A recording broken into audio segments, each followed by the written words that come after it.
Some years ago I was asked by the U.S. Anti-Doping Agency to help them design a survey.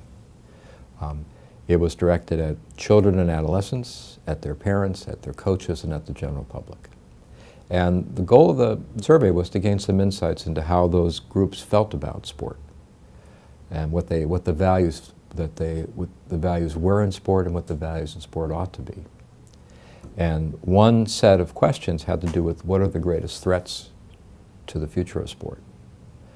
And I was quite fearful that, because doping was in that list, and I was quite fearful that there was a broad public acceptance of doping. Turned out I was completely wrong. The single largest threat to sport identified by all of these groups was doping. It was followed by some other quite meaningful entries, which I can't recall at the moment. The survey should be available publicly. There will always be some people quite skeptical of trying to keep doping out of sport.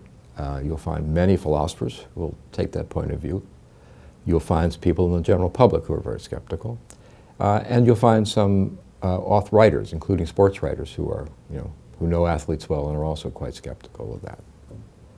But that said, overwhelmingly, the public, by all measures I've ever seen, rejects doping in sport and would like to see it. Would like to see athletes compete without doping and not have to be worried about their competitors doping.